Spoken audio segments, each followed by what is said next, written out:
It was just another day at the office.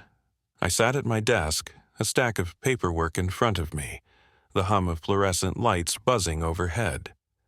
My name is Marcus, and I'm the only black employee in the entire department. Most of the time, I was used to it. But there were days when it felt like I was invisible, except when things went wrong. Then, I was the one everyone noticed. Mr. Sullivan, my boss, was an enigma. He wasn't a bad guy, but there was something about him that made me uneasy. I couldn't quite put my finger on it. He was polite, always quick with a handshake, but I'd seen the way he interacted with others. His behavior towards me was different. He'd glance at me when giving instructions, his words a little colder than when he spoke to the rest of the team. There was always this unspoken tension in the air when he and I crossed paths. It wasn't blatant racism, not in the way you'd see in movies or hear about in the news. It was more subtle, like a shadow lurking just beneath the surface. Every time I asked for something, it felt like I was asking for too much. When I suggested an idea in meetings, I could almost feel his disapproval before he'd dismiss it. Meanwhile, my white colleagues' suggestions seemed to be met with enthusiasm, their words valued in ways mine weren't. At first, I thought maybe I was imagining things. Maybe I was too sensitive. But it kept happening day after day. I'd work late hours, staying longer than anyone else to prove myself, to show that I belonged. But no matter what I did, it was never enough. There was always something wrong with my work. Something I'd missed, something I hadn't done right. It reached a point where I dreaded going into the office. I knew the pattern. Try my best, get overlooked, and be met with silent disapproval. It felt like I was invisible in a room full of people, a ghost in my own workplace. No one ever outright said anything, but the atmosphere had this tension that was hard to ignore. I tried to shake it off. It wasn't a huge deal. I'd been through worse in my life. But there were days when I wondered why I even bothered. Was it because I was black? Was there something about me that made him treat me this way? But that was ridiculous, right? This was 2025. Surely I was just imagining things. After all, Mr. Sullivan was the boss. He had to be above that sort of thing. I had no idea just how wrong I was. It started off small, like little whispers in the back of my mind that I tried to ignore. But the more I worked under Mr. Sullivan, the more I began to notice the pattern. It wasn't just one or two instances, but a consistent series of moments that seemed to scream out at me, moments that I couldn't just brush aside. At first, I thought it was something I was imagining, something I was reading too much into. But then came the day when he made me stay late to finish a report that should have been done during the day. It wasn't the first time. I'd stayed late before, but that time something felt different. As I sat at my desk, typing away, I glanced over at the other employees. None of them had stayed late. They'd left hours ago, while I was still buried in a mountain of work. It wasn't just the late hours, it was the way he looked at me when he gave me assignments. Mr. Sullivan would call me into his office, his usual polite smile plastered on his face, but there was a distance, a chill in his eyes. When he asked for a report or for an update, he'd always say, "Marcus, I need this done by 8 p.m. sharp." He never asked anyone else for such an early deadline. No one else had to drop everything to meet his expectations. It felt like a test I couldn't pass no matter how hard I tried. There were times when he'd ask me to redo something that had already been approved by my coworkers or another superior. I remember one particular incident. I had finished a major presentation and I was proud of the work I'd done, but when I handed it to him, he barely even glanced at it. "This isn't what I had in mind," he said, his voice cool, almost dismissive. "You'll need to make some changes. I'll need it by tomorrow morning." No explanation, just vague, dismissive words. I worked all night on it, trying to meet his impossible standards. The next morning, I handed him the updated version. He didn't even look at it. He just placed it on his desk and walked out of his office without a word. But it wasn't just the work that was being scrutinized. It was the way he spoke to me. I would walk into his office with a simple question, and he'd give me this long pause, as if he was measuring me with his eyes before responding. Sometimes he'd answer with a question of his own. "Are you sure you understand what I'm asking?" As if doubting my competence. He didn't ask anyone else that question, not once. What stung more than anything was the way he treated me in front of others. During meetings, he would ignore my input or brush it off without a second thought. When someone else brought up a similar idea, he would nod approvingly, sometimes even adding to it as though it was the greatest thing he'd ever heard. It was as if my ideas didn't matter. My contributions meant nothing. It was easy to see how the others in the office reacted. They would nod politely when I spoke, but their eyes never really met mine. They'd glance at each other when I made a suggestion, exchanging looks that felt like silent agreements that I was somehow different, less important. The unspoken air of exclusion was palpable, but no one ever said anything. They just smiled and carried on with their day. The tipping point came when I had to present a project during a department-wide meeting. The entire team was there, all eyes on me, and I was ready. I had worked hard, putting in extra hours to ensure everything was perfect. When it was my turn to speak, I could feel Mr. Sullivan's eyes on me. He didn't smile or nod like he did with the others. Instead, he stared, his expression unreadable. As I explained my project, his gaze never left me, and I couldn't help but notice how the tension in the room grew. He interrupted me twice, correcting me on things that weren't wrong, asking questions that felt designed to undermine my confidence. "Marcus, are you sure you've covered all the data? I don't think this is complete," he said. I glanced at the team. They were all watching, their faces a mix of discomfort and indifference. I knew they could see what was happening. They just didn't want to get involved. After the meeting, I found an email from him in my inbox. It wasn't anything constructive or helpful. It was another list of things I needed to redo, changes I had to make, and more deadlines that didn't seem reasonable. The most frustrating part was that it wasn't even clear what he wanted. It was like trying to hit a moving target with no clear instructions on where it was going to be. I started to feel like I was working in circles, doing more and more, but getting nowhere. And then there was the email from HR. It wasn't directly about me, but the timing was too coincidental. Mr. Sullivan had made a complaint about the quality of my work, claiming that I wasn't meeting the company's standards. HR asked for a meeting, and that's when the true weight of his actions hit me. He had found a way to make my work look subpar, and now HR was questioning my performance. No one else was called into HR for poor performance, not even close. But I was. It wasn't just the work, it was the looks. It was the way he treated me like an outsider, the way he would overlook me in meetings, the subtle but unmistakable way he isolated me from the rest of the team. It wasn't just about what I did, it was about who I was. I had tried so hard to convince myself that I was imagining it, that it wasn't about race, that it was just about the work. But the more I thought about it, the more I realized the truth. I wasn't being treated like the others because I wasn't the same. I wasn't the same in his eyes, not because of my skills, but because of something much deeper. And I had no idea why. I had no idea why this was happening to me, why it felt like I was being punished for something I hadn't done. The one thing I knew for sure was that something wasn't right. Something about Mr. Sullivan's behavior, about the way he treated me, screamed out that there was more to the story than I could see. I felt trapped.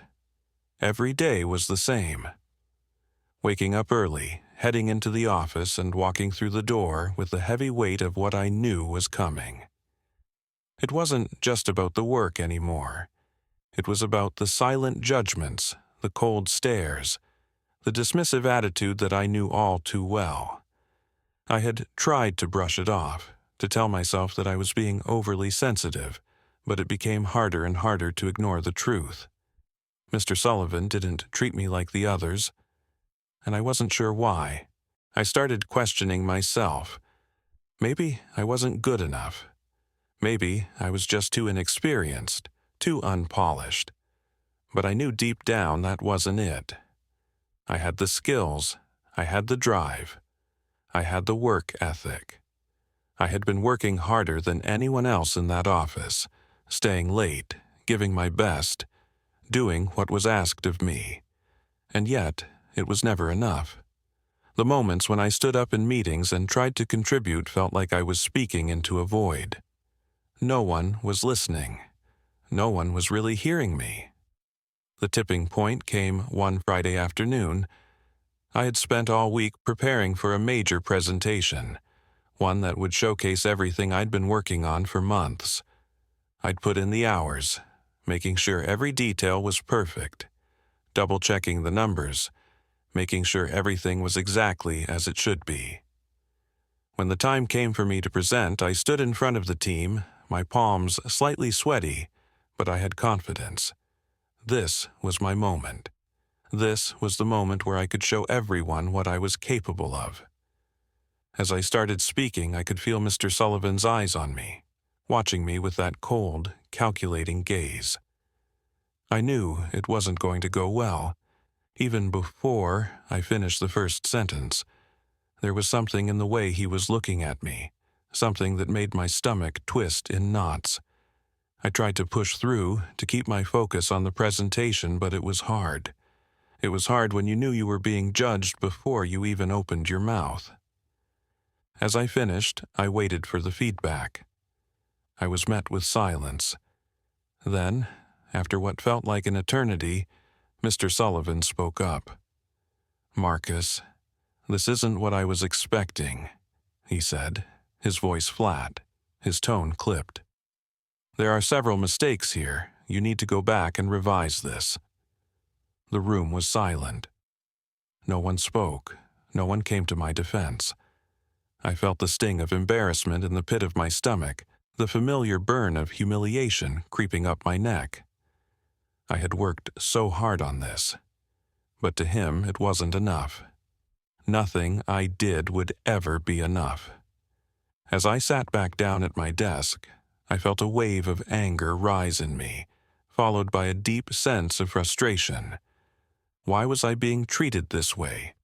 What was it about me that made him treat me like I was inferior? I had done everything right, yet I was constantly made to feel like I didn't belong. I couldn't shake the feeling that it had nothing to do with my work and everything to do with the color of my skin. Was that it? Was I just another black employee he had decided to overlook, to dismiss as less than? I had no proof, no concrete evidence. But the feeling was there, like a shadow lurking just behind every interaction, every critique, every moment of indifference. I thought about talking to someone, maybe HR. But what would I say? How would I prove it? That's what kept me quiet. The fear that if I spoke up, I would be labeled as the angry black employee, the one who couldn't take constructive criticism. It felt like a lose-lose situation. If I kept quiet, nothing would change, but if I spoke up, I risked being labeled as someone who was overreacting, as someone who couldn't handle the pressure, and I couldn't afford to be seen that way. I tried to focus on my work, but it was getting harder and harder to keep my head down. I found myself getting angrier, more resentful with each passing day. I started questioning everything, wondering if it was all just a game to Mr. Sullivan. Maybe he enjoyed the power he had over me, the way he could make me feel small without even lifting a finger. Maybe he thought I'd never speak up, that I'd never challenge him. It was a Friday afternoon when I decided I couldn't take it anymore. I had just finished another task, one that had been handed to me last minute with a deadline that wasn't even reasonable. And once again, Mr. Sullivan had barely acknowledged the effort. It was the last straw. I had been quiet for so long, too afraid to make waves, too afraid to speak out. But I couldn't keep going like this, not anymore. I marched into his office, my heart racing in my chest, my hands clenched into fists. I had no plan, no script for what I was about to say, but I knew I had to say something. I couldn't just sit there and take it anymore. "Mr. Sullivan, I need to talk to you," I said, my voice shaking but firm. He looked up from his desk, a brief flicker of surprise crossing his face before his usual cold composure returned. "What is it, Marcus?" he asked, his tone flat. I stood there for a moment, gathering my thoughts, trying to calm the storm of emotions that were swirling inside me. This wasn't just about me being upset over a project or a missed deadline. This was about something much bigger. This was about the way he treated me, the way he made me feel every day. I started questioning myself. Maybe I wasn't good enough. Maybe I was just too inexperienced, too unpolished. But I knew deep down that wasn't it. I had the skills, I had the drive, I had the work ethic. I had been working harder than anyone else in that office, staying late, giving my best, doing what was asked of me. And yet, it was never enough. The moments when I stood up in meetings and tried to contribute felt like I was speaking into a void. No one was listening. No one was really hearing me. The tipping point came one Friday afternoon. I had spent all week preparing for a major presentation, one that would showcase everything I'd been working on for months. I'd put in the hours, making sure every detail was perfect, double-checking the numbers, making sure everything was exactly as it should be. When the time came for me to present, I stood in front of the team, my palms slightly sweaty, but I had confidence. This was my moment. This was the moment where I could show everyone what I was capable of. As I started speaking, I could feel Mr. Sullivan's eyes on me, watching me with that cold, calculating gaze. I knew it wasn't going to go well. Even before I finished the first sentence, there was something in the way he was looking at me, something that made my stomach twist in knots. I tried to push through, to keep my focus on the presentation, but it was hard. It was hard when you knew you were being judged before you even opened your mouth. As I finished, I waited for the feedback. I was met with silence. Then, after what felt like an eternity, Mr. Sullivan spoke up. "Marcus, this isn't what I was expecting," he said, his voice flat, his tone clipped. "There are several mistakes here. You need to go back and revise this." The room was silent. No one spoke. No one came to my defense. I felt the sting of embarrassment in the pit of my stomach, the familiar burn of humiliation creeping up my neck. I had worked so hard on this, but to him it wasn't enough. Nothing I did would ever be enough. As I sat back down at my desk, I felt a wave of anger rise in me, followed by a deep sense of frustration. Why was I being treated this way? What was it about me that made him treat me like I was inferior? I had done everything right, yet I was constantly made to feel like I didn't belong. I couldn't shake the feeling that it had nothing to do with my work and everything to do with the color of my skin. Was that it? Was I just another black employee he had decided to overlook, to dismiss as less than? I had no proof, no concrete evidence. But the feeling was there, like a shadow lurking just behind every interaction, every critique, every moment of indifference. I thought about talking to someone, maybe HR. But what would I say? How would I prove it? That's what kept me quiet. The fear that if I spoke up, I would be labeled as the angry black employee, the one who couldn't take constructive criticism. It felt like a lose-lose situation. If I kept quiet, nothing would change, but if I spoke up, I risked being labeled as someone who was overreacting, as someone who couldn't handle the pressure, and I couldn't afford to be seen that way. I tried to focus on my work, but it was getting harder and harder to keep my head down. I found myself getting angrier, more resentful with each passing day. I started questioning everything, wondering if it was all just a game to Mr. Sullivan. Maybe he enjoyed the power he had over me, the way he could make me feel small without even lifting a finger. Maybe he thought I'd never speak up, that I'd never challenge him.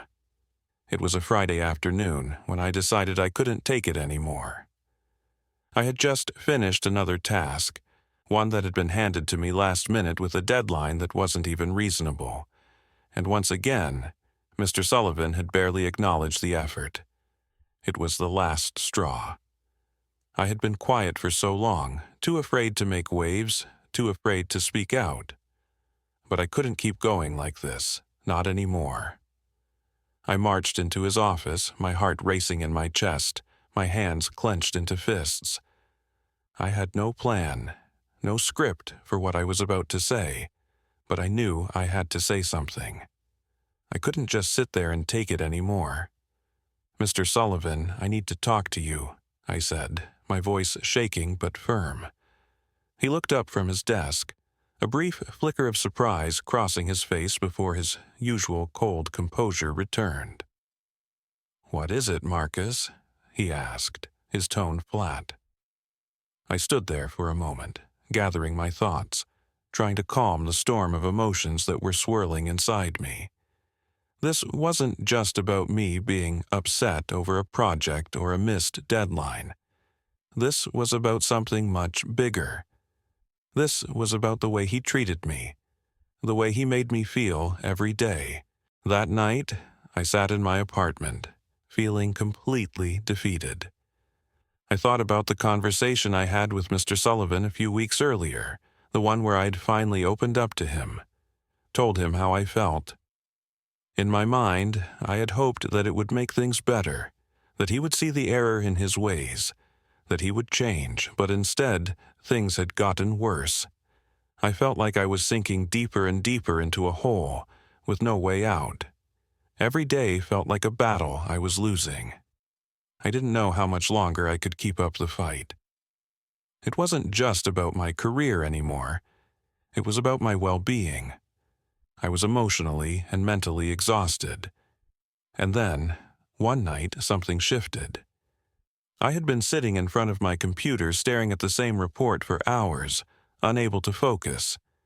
I knew I had to finish it by the end of the day, but the words were blurring together, and nothing was making sense.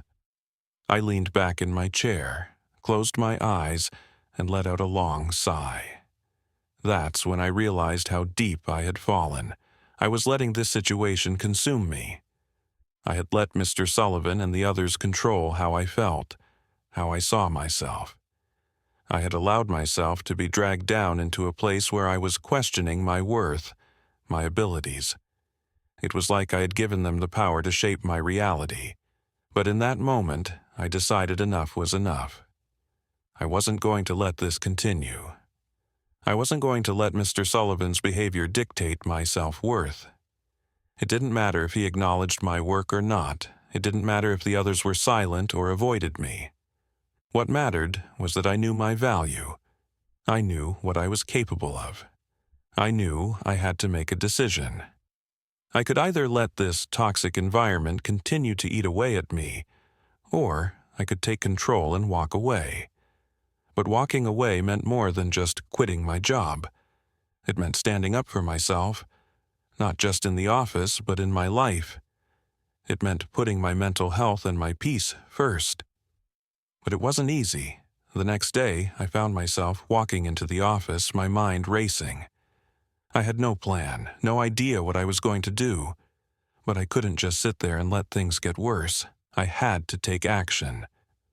I walked into Mr. Sullivan's office, my heart pounding in my chest. I was ready to confront him again, this time not with anger, but with clarity. I had nothing left to lose. When I walked in, I stood there for a moment, just looking at him. He didn't seem surprised to see me, but his eyes narrowed as if he knew something was coming. "Mr. Sullivan, I need to speak with you," I said, my voice steady. He gestured to the chair, and I sat down, taking a deep breath. I wasn't sure how he was going to respond, but I knew I had to say what I needed to say. "I can't continue like this. I can't keep working under these conditions. The way you treat me, the way you've been treating me, it's not just affecting my work, it's affecting my health. I've been silent for too long, and I won't stay silent anymore." The look in his eyes shifted, and for the first time in a long while, I felt like I had his full attention. Whether it was guilt or realization, I didn't know, but I had said what needed to be said. "I'm leaving," I told him, "not because I don't want to work, but because I deserve better. I deserve respect, and I'm not going to let you or anyone else take that away from me." As I left his office that day, something inside me shifted. I wasn't sure what the future held, but I knew one thing for sure. I had finally taken control of my own life again. A few days after I had left the office, I started to feel a strange sense of peace I hadn't known in months. It wasn't that the challenges I'd faced had just disappeared, but there was something deeply satisfying about knowing I'd finally taken control of my life. However, there was still one lingering question in my mind. What was the real reason Mr. Sullivan had acted the way he did? Why had he targeted me, and what was his history? For some reason, it had been eating at me, and I couldn't shake the feeling that there was more to this than I had first realized. A couple of weeks later, I had lunch with an old friend who worked in the same industry. We had been through many similar experiences in the corporate world, and I often leaned on him for support and advice. It was during this lunch that I casually mentioned Mr. Sullivan and the way he had treated me. My friend's response shocked me. "You know, there's more to Sullivan than you might think," he said, sipping his coffee. "He's not just some random corporate guy. He has a history. A past that not many people know about. I'm surprised you didn't catch on. At first, I was skeptical. What was he talking about? Mr. Sullivan had never given any indication of having anything other than a typical corporate background. In fact, it seemed like he was the embodiment of the corporate world, cold, calculating, and obsessed with power. But as my friend continued, I began to listen with a growing sense of intrigue.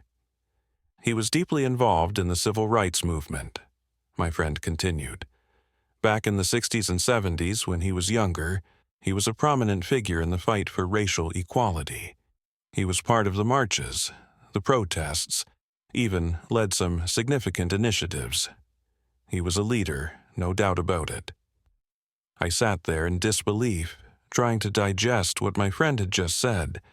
The man who had treated me with such disregard, who had made my work life miserable for months, had once been a beacon of justice and change. How could this be the same person? But my friend wasn't finished. The thing is, after the movement started to lose momentum in the late 70s, Sullivan kind of changed. He became disillusioned. As society shifted, so did he. He became more focused on climbing the corporate ladder, and over time, he became part of the very system he had once fought against. He still sees himself as a leader, just not in the same way anymore. He's buried his past, buried his ideals, and become the exact kind of person he once despised. The words hung in the air like a heavy cloud. I had so many questions, but they didn't seem to matter at that moment. How had Mr. Sullivan's history shaped his actions now? Could it explain why he had treated me the way he did? Or was there something deeper I wasn't understanding? The more I thought about it, the more I realized how tragic it all was. Mr. Sullivan had once fought for equality and justice, but somewhere along the way, he had become disconnected from those ideals. He had traded his values for power, for status, for success in a world that valued wealth and influence above all else. And now, I realized, he was a man lost in his own contradictions, a man who no longer knew who he truly was. It wasn't just a corporate power trip, it was a man grappling with his own identity, a man who had lost his way, and in doing so had turned bitter, angry, and resentful of anyone who reminded him of the person he used to be. His actions toward me, toward others, his exclusionary behavior, his dismissiveness, were the result of a deep, unresolved internal conflict. He had come to resent what he had become, and in his eyes I was a reminder of the version of himself he had once fought for. I felt a strange mixture of empathy and anger toward him. On one hand, I couldn't help but pity him. He had abandoned his true self in pursuit of something hollow and unfulfilling. On the other hand, I couldn't forgive him for the pain he had caused. His internal struggles had no right to spill over into my life and my work. The man who had once stood for justice had now become part of the very system he had once tried to dismantle, and I had been caught in the fallout. That evening, I did some research on Mr. Sullivan.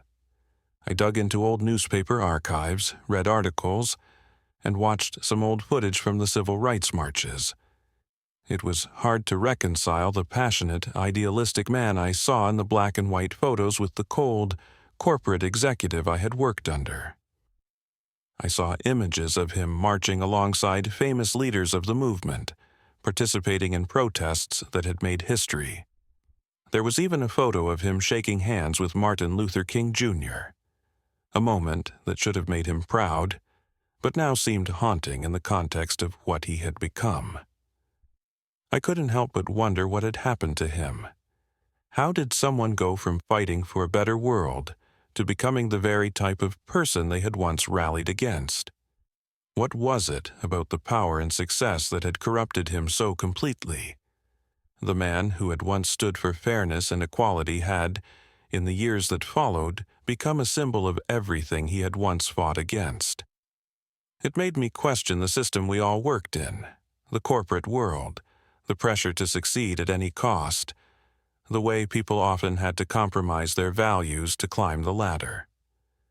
Mr. Sullivan was a product of that world. He had let it consume him, just like so many others. And in doing so, he had forgotten the very principles that had once driven him to fight for justice. But the truth was, I didn't want to become like him. I didn't want to let the pressures of the world around me change who I was. I didn't want to lose sight of my values, my beliefs. I had seen what that path looked like, and it wasn't a road I wanted to walk down. The more I thought about it, the more I realized that Mr. Sullivan's story wasn't just about one man's fall from grace. It was a warning, a cautionary tale about what could happen when someone lost themselves in the pursuit of power and success. A reminder that the fight for justice, for equality, wasn't something you could abandon when it became inconvenient. It was something that had to be carried forward, no matter the cost. As I sat there, reflecting on everything I had learned, I knew one thing for sure. I wasn't going to let the world change me the way it had changed Mr. Sullivan. I wasn't going to let the pressures of success and power make me lose sight of what truly mattered. I had fought my own battle, and I was determined to keep fighting, not just for myself, but for the values that had always been important to me, values that no matter what, I would never abandon. In the days that followed, I couldn't help but reflect on everything I had learned. It wasn't just about Mr. Sullivan anymore. It was about what I had endured and how it had shaped me. The lessons I had gathered from that experience weren't just about standing up to discrimination or dealing with a difficult boss. It was about understanding the broader picture, the systems that perpetuate injustice, and how they shape us all. Whether we're the ones being oppressed or the ones doing the oppressing. The hardest part was reconciling my desire for success with my need for integrity. The corporate world where I worked was a place where ambition often ran unchecked. People made deals, compromised their values, and sometimes betrayed their ethics to climb the ladder.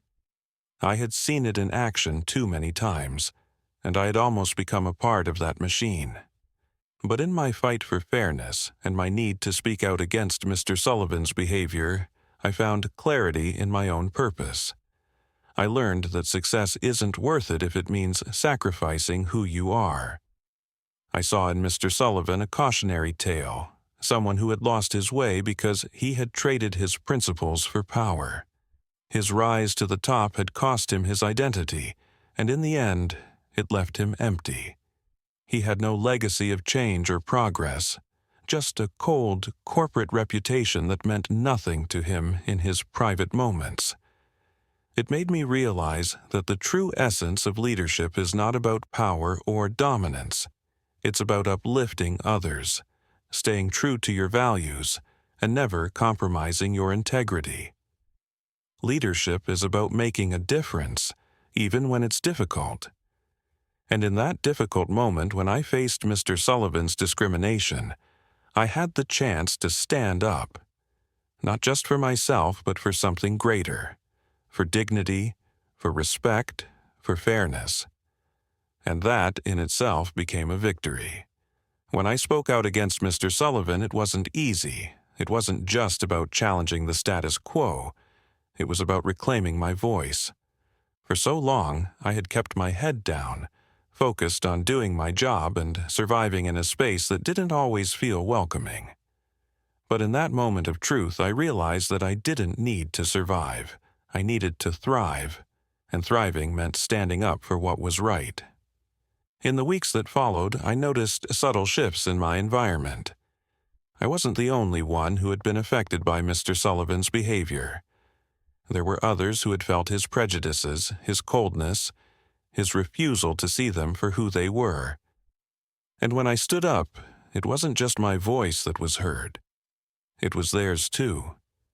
I realized that my decision to speak out had created a ripple effect, one that didn't just change my circumstances, but impacted others who had felt powerless in the same way I had. The change wasn't instant, but it was noticeable. Mr. Sullivan, perhaps for the first time, faced scrutiny and accountability for his actions. And though the process was slow, it started to feel like justice was finally on its way. His attitude shifted, albeit reluctantly, and he began to recognize that he couldn't operate with impunity anymore. He was forced to confront his own demons, the ones that had haunted him for years. His past, his guilt, and his unresolved struggles finally started to catch up with him. But the real change came within me. I learned that true courage isn't about never being afraid. It's about standing up in the face of fear, knowing that what you're doing is right.